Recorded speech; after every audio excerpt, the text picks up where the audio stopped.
The Churchill Tank, one of Britain's most iconic tanks of World War II, named after John Churchill, English Army officer and statesman, not Winston Churchill.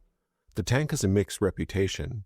Winston Churchill once stated that the tank was named after him when they found out it was no damn good. But it was a good tank in many ways. But like Winston Churchill, it took some time to find its place. The Churchill was designed as an infantry tank according to British tank doctrine.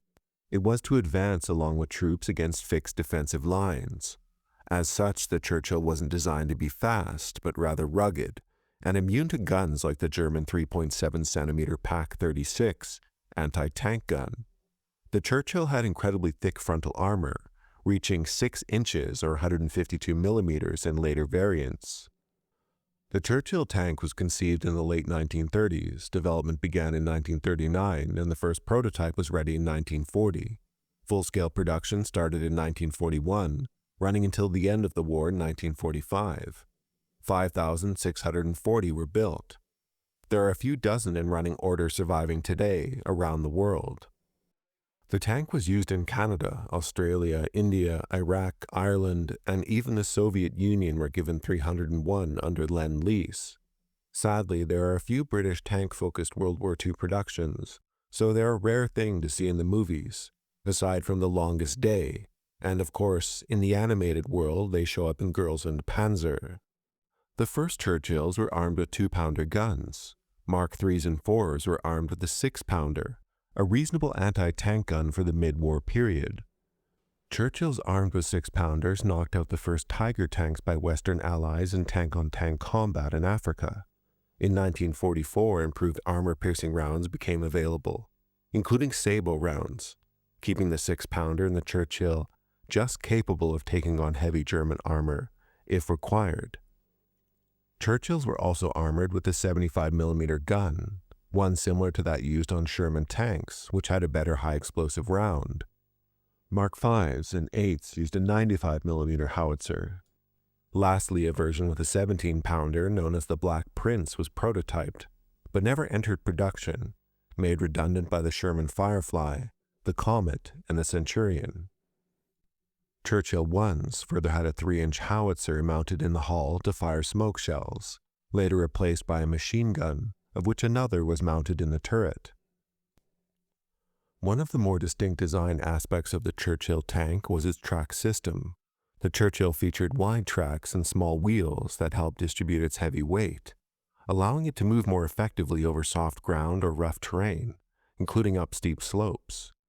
This feature made it particularly useful in the muddy and boggy conditions of Europe.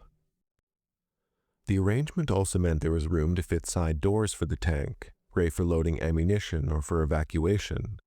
Steering was also advanced for its time and used a triple differential, allowing for relatively smooth, varied power to each track, and it was capable of a neutral turn, which was less common during World War II.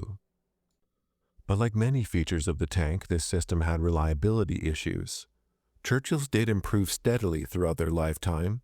Some improvements were easier than others, like the air intake, which at first faced the ground, sucking in an incredible amount of dirt and debris. The Churchill had a crew of 5, consisting of a commander, gunner, loader, driver, and radio operator. The tank was spacious for its time and overall a comfortable place to be in World War II terms. It also featured a relatively low profile for a heavy tank, which made it more difficult to target for enemy gunners.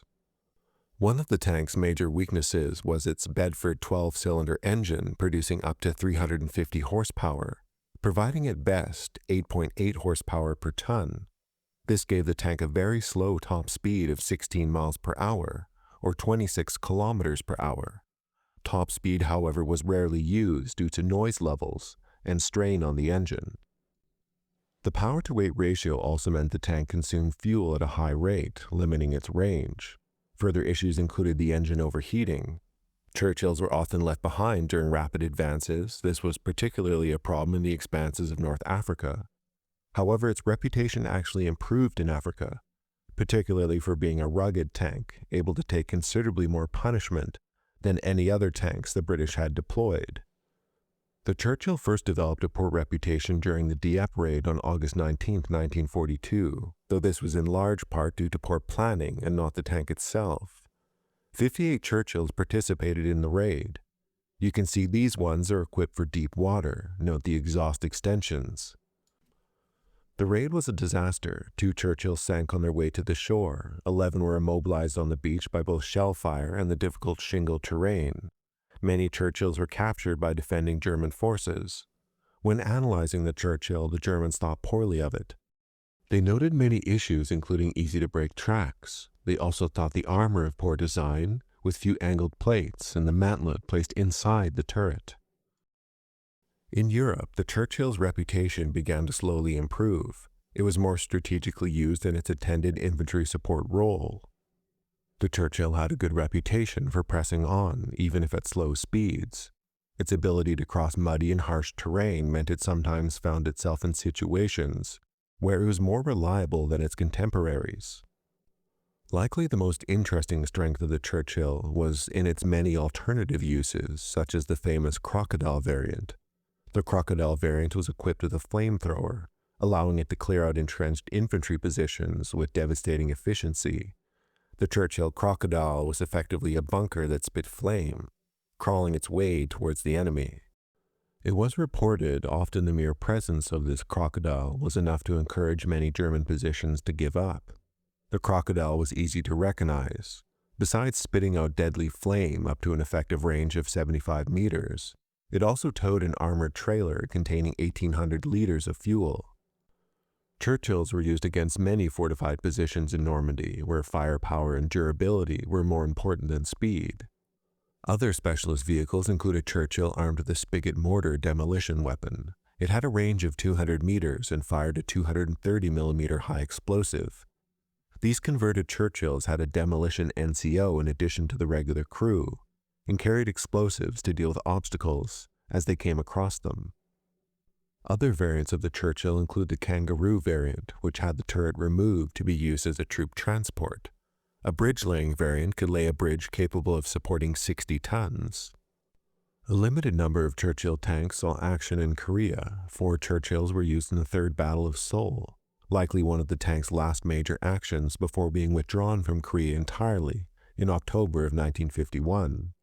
The Churchill was retired by the British Army in 1952. The Churchill tank was a significant, albeit flawed, contributor to the British war effort in World War II.